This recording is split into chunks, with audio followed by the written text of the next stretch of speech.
सावरायहैदों जिहेतु दिनै गुरखाफ्रा आलादा रायजो सेपारेट स्टेटखौ मोननो थाखाय बिथांमोना एनरलफोरखौ बिथांमोना मोनबाय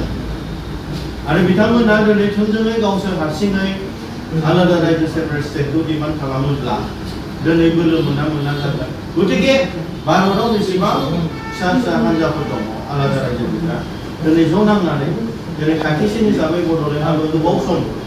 जिथु डिमान्ड दंखायो दा बिथांमोना जों बनसु हिसाबै आलादा रायजो बिग्राल' मोनसेल' आफाद होननानै बिथांमोना मिथिगौ हिसाबै जोंखौ लेंहरनानै बिथांमोना गुवारै सावरायदों आरो बेवहाय बिथांमोना मोजां मोनदों जिथु यां जोंनि बनसुनि दैदेनगिरिफ्रा दि फैदों आवगायबोदों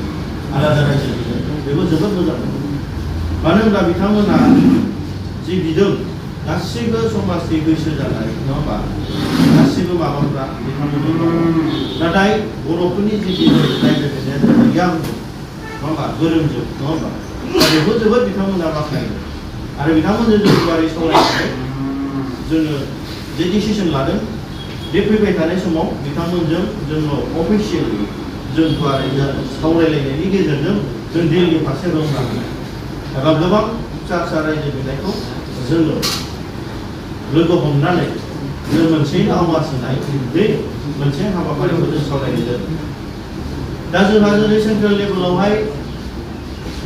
जोङो सावरायनाया जाहैबाय गोबां जेनेबा सेपारेट स्टेटनिफ्रा जेरै बुन्देलखान्डफोर नङा होमबा जेरै विदर्भा दं मिथिला दं नङा होमबा दिनै विदर्भा दङ दिनै गोबां बेफोरबादि आलादा रायजो बिग्राफोर दं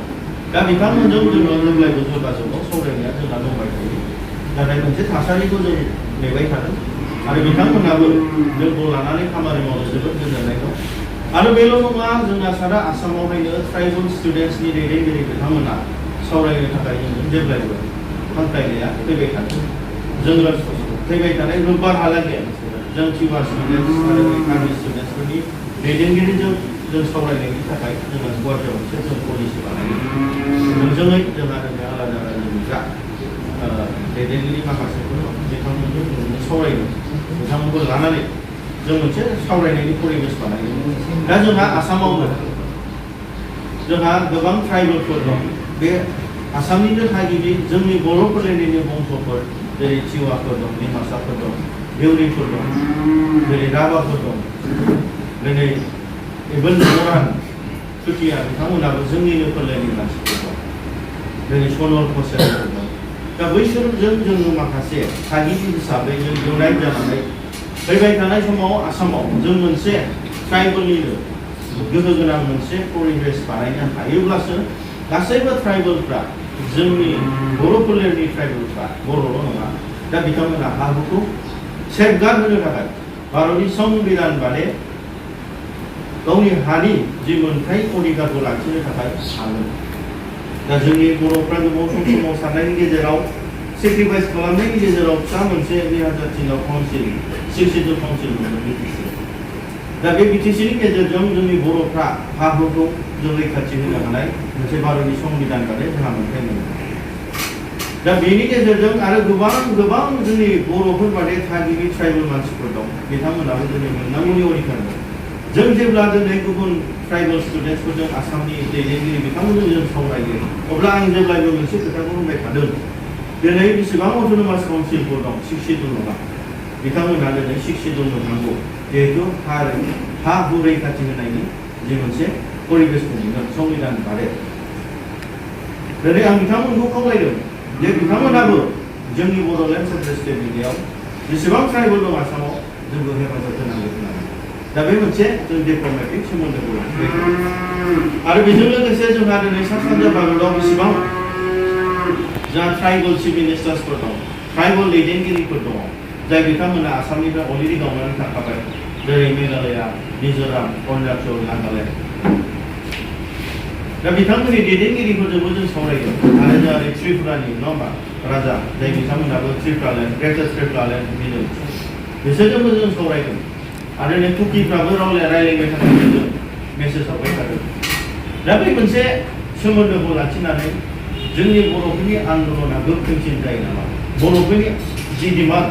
बे डिमान्डखौ बिथांमोना प्रेसार होनानै माने सापर्ट होनो हायो नामा जेरै जों हांख्रायनाय बादि मिज'रामनि जे एमपिसफोर दङ बिथांमोना दिल्लीयाव बुंबाय बे बड'लेण्ड सेपारेट स्टेटखौ होनांगौ बे जोंनि बंसुलि बिथांमोनखौ जों डिप्ल'मेटिकलि हांख्रायनाय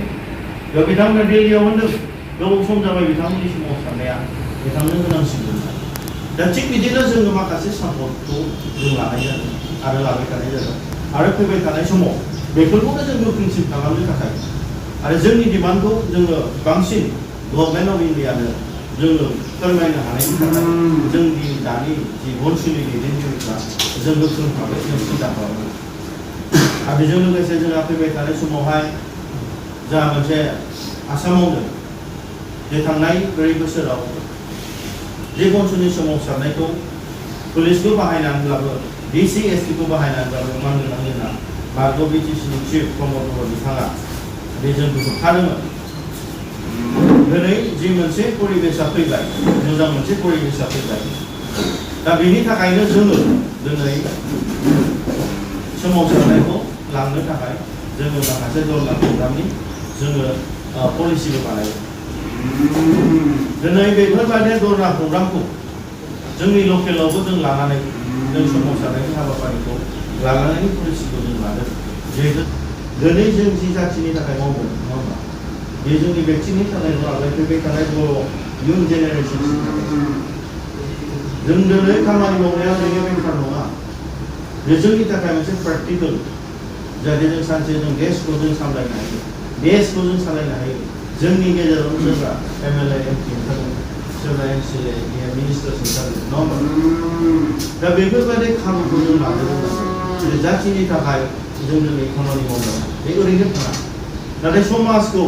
रायजो राजाया दिनै मोजां मावोब्ला रायजो राजाया माबा मोनसे अनसुंथाइ अनसायनाय होयो नङा होमबा दिनै बेफोरबायदि मोनसे जोङो दिनै रोंनो थाखाय लानो थाखाय नङा होमबा जे मोनसे जों सोलोंनो खाबु मोनदों बेखौ जों मोजां भाबै इउटिलाइज खालामनांगोन जों सिनसियार जानांगोन सैथो जानांगोन मोनसे बर' हारिखौ गेरेमसा हारि जानायनि थाखाय जों बे मोनसे परिबेसखौ लाबोदों नङाबा जोंहा दिनै गोरों दिनै सेंग्राफ्रा खस्थ' खालामनांगौ सेक्रिफाइस खालामनांगौनि ओंथियानो गैयामोन फिसा फिसौ खामानि मावनानै सोलिनो हायो न'खर संसार दानो हायो दा जोङो सेक्रिफाइसनि ओंथिखौ जोङो बुजिनांगोन जों दिनैसो दं गाबोननि उनाव जोंनि उनाव दैदेनगिरि जाफैगोन बिथांमोना दैदेनलांगोन जोंबो सारा जिबन बेयाव जों आफादाव थानानै जोंबो सामलायलांनो हाबाय थानाय नङा जों थांखांनायनि उनाव मोजां दैदेनगिरिया फैनांगोन सिनसियार गोरों मानसि दायथ' लानो हाग्रा मानसि भारत सरकारजों नांनो हाग्रा मानसि दिनै आइएएस अफिसार्सफोरजों काउन्टार खालामनो हाग्रा मानसि बर'नि जारिमिनखौ गोरों मानसि भारतनि संबिधानखौ गोरों मानसि भारतनि जारिमिनखौ रोंनाय मानसि दिनै जोङो दिनै आलादा बड'लेण्ड सेपारेट स्टेट सोरजिनोब्ला जोङो गावनो गाव गोरों जानांगोन जों सारा जारिमिनखौ मिथिनो हानांगोन आयेनखौ मिथिनो हानांगोन भारतनि संबिधानखौ जों मिथिनो हानांगोन दा बेखायनो आं दिनै बर' माहारि फरायसा आफादनि जानानै आं बेखौनो खावलायदों बे जोंहा फैबाय थानाय जुन दाननि 12 आरो 13नि गेजेराव जोंहा उदालगुरि जिल्लायाव सोमावसारनाय मोनसे हाबाफारि लादों आरो बे प्रसेसा जानानै एरेन्जमेन्ट खालामदों थिग बिदिनो जोंनि क'क्राझार जिल्लानिफ्रायबो सौफैनायनि परिबेसखौ बानायनांगोन दा डिस्ट्रिक्ट हिसाबै दायथ' लालायनानै जोंहा थांनायनि बेबस्थाखौ लानांगोन आरो जोंहा चिरां जिल्ला हिसाबै बिथांमोनाबो थांगोन आरो बाक्सा जिल्ला हिसाबै थांगोन मथा मथि 2000 मानसि बुथुमनाय 2000-2000नि गेजेराव फिसाबाबो जों आराम्भ खालामनांगोन दिनै उदालगुरिनि दैदेनगिरि बिथांमोन जेरै एक्स एमपि बिथांमोना सापर्ट होदों प्रसेसआव खालामगासिनो दं दैदेनगिरिखौ जों लानांगोन दा बेवहाय जोंहा गोख्रों भाबै बंसुखौ जों दैदेनलांनांगोन जाबथा लांनांगोन आरो माखासे खोन्दो आन्सलिकफोर दं बेखौ दाफुंनांगोन आरो जोंनि गेजेराव नैबे जोंहा जांख्रिथाय बेरा